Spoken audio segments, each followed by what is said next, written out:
Faktanya, yang bikin mahal itu bukan daftar merek HKI, tapi karena kamu bikin kesalahan pas daftar merek HKI. Sebelum kamu ikut jadi korban pendaftaran merek HKI yang gagal, di video kali ini, Mebiso akan bongkar semuanya secara lengkap. Mulai dari biaya resmi daftar merek, estimasi waktu daftar merek, dan tips ampuh biar kamu gak rugi waktu dan uang pas daftar merek. Kalau kamu suka baca versi artikel, kamu bisa kunjungi artikel Mebiso yang ini, atau kamu bisa langsung klik link di deskripsi. Oke, yang pertama. Sebenarnya berapa lama sih proses daftar merek itu?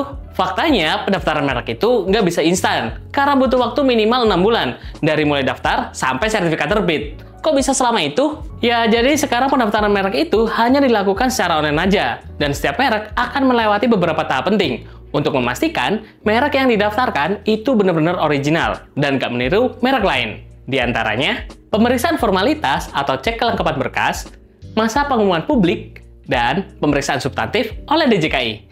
Kalau lolos, baru terbit sertifikat. Tapi bisa lebih lama kalau ada yang menyanggah merekmu karena dianggap meniru atau ada penolakan dari DJKI. Kedua, berapa sih biaya daftar merek? Jadi menurut aturan resmi, setiap pendaftaran merek itu akan masuk ke PNBP atau penerimaan negara bukan pajak.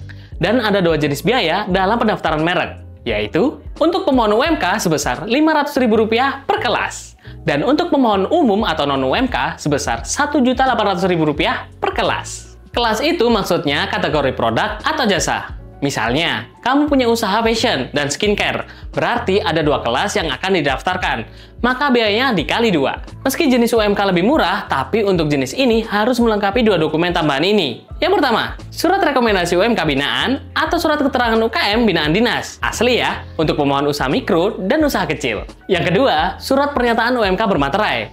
Untuk pemohon usaha mikro dan usaha kecil yang diajukan dulu ke Diskop UKM, Disperindak, atau Dinas Pariwisata dan Ekonomi Kreatif. Oh iya, hal penting yang wajib kamu tahu sebagai pemilik merek. Ketika merek kamu ditolak DJKI, sayangnya uang kamu nggak bisa balik. Tapi tenang, kamu bisa ajukan banding ke Komisi Banding Merek. Harus diajukan maksimal 90 hari sejak penolakan diterima. Biayanya Rp3 juta. Prosesnya sekitar 3 bulan. Kalau menang, DJKI wajib terbitkan sertifikat. Kalau kalah, ya kamu harus memperjuangkan merekmu lagi di pengadilan niaga. Maka pastiin dari awal, merekmu itu nggak melanggar kesalahan-kesalahan daftar merek. Yang lebih detailnya bisa kamu tonton di video ini. Dan untuk menghindari kesalahan daftar merek, kamu bisa lakukan 4 tips ampuh ini. Melakukan cek merek.